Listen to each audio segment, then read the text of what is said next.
চলে গেলেন লেখক, গবেষক ও ঢাকা বিশ্ববিদ্যালয়ের সাবেক অধ্যাপক আবুল কাশেম ফজলুল হক। রোববার দুপুরে ৮৬ বছর বয়সে হৃদযন্ত্রের ক্রিয়া বন্ধ হয়ে শেষ নিঃশ্বাস ত্যাগ করেন তিনি।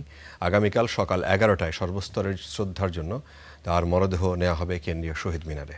এরপর ঢাকা বিশ্ববিদ্যালয়ের কেন্দ্রীয় মসজিদে জানাজা শেষে মিরপুরের শহীদ বুদ্ধিজীবী কবরস্থানে তাকে দাফন করা হবে। নিভে গেল বাংলা ভাষা, সাহিত্য ও রাষ্ট্রচিন্তার উজ্জ্বল আলোকবর্তিকা অধ্যাপক আবুল কাশেম ফজলুল হকের জীবন। থেমে গেল সর্বস্তরে বাংলা ভাষা ব্যবহার নিশ্চিতে তার অবিরাম সংগ্রাম, পথচলা। পরিবারের সদস্যরা জানিয়েছেন, মিরপুরের একটি রেস্তোরাঁয় দুপুরের খাবার খেতে গিয়ে হঠাৎ অসুস্থ হয়ে পড়েন তিনি। পরে স্থানীয় একটি হাসপাতালে নেওয়া হলে কর্তব্যরত চিকিৎসকরা তাকে মৃত ঘোষণা করেন। এমনই নির্লোভ একটা মানে মানুষ ছিলেন। নিজের জন্য তিনি কখনো ভাবেন নাই, তিনি মানুষের জন্য ভেবেছেন, সরকারের জন্য ভেবেছেন।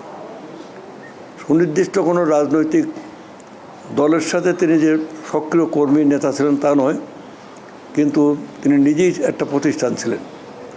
আজকে তাকে আমরা হারিয়ে আমি অত্যন্ত মানে শোকাভিভূত। সকালবেলা 10টা থেকে 10:30 পর্যন্ত আমরা বাংলা একাডেমি, যেখানে উনি বর্তমান প্রেসিডেন্ট ছিলেন, ওই প্রাঙ্গণে নিয়ে যাব। ওইখান থেকে পরবর্তী সময়ে কেন্দ্রীয় শহীদ মিনারে 11টা থেকে 12টা পর্যন্ত শহীদ বুদ্ধিজীবী কবরস্থান মিরপুরে আমাদের জানাজা দাফন দেওয়ার ইচ্ছে রয়েছে। ১৯৪০ সালের ৩০ সেপ্টেম্বর কিশোরগঞ্জের পাকনদিয়ায় জন্মগ্রহণ করেন আবুল কাশেম ফজলুল হক। ময়মনসিংহ জেলা স্কুল ও আনন্দমোহন কলেজে পড়াশোনা শেষে ঢাকা বিশ্ববিদ্যালয়ে বাংলা ভাষা ও সাহিত্যে উচ্চশিক্ষা গ্রহণ করেন। এরপর একই বিশ্ববিদ্যালয়ে বাংলা বিভাগে প্রায় 4 দশক অধ্যাপনা দায়িত্ব পালন করেন, বিভাগের চেয়ারম্যান ও বাংলা একাডেমির সভাপতি হিসেবেও। নিরপেক্ষ রাজনৈতিক বিশ্লেষণ, রাষ্ট্রচিন্তা এবং বাংলা ভাষার মর্যাদা প্রতিষ্ঠার প্রশ্নে তিনি ছিলেন স্পষ্টভাষী ও আপোষহীন। রাষ্ট্রভাষা বাংলা রক্ষা কমিটির আহ্বায়ক হিসেবেও সক্রিয় ছিলেন দীর্ঘদিন। ২১শে ফেব্রুয়ারি আন্দোলন, রাজনীতি দর্শন, সাহিত্য, চিন্তা ও সংস্কৃতির সহজ কথাসহ মোট ২১টি গ্রন্থ রচনা করেছেন তিনি।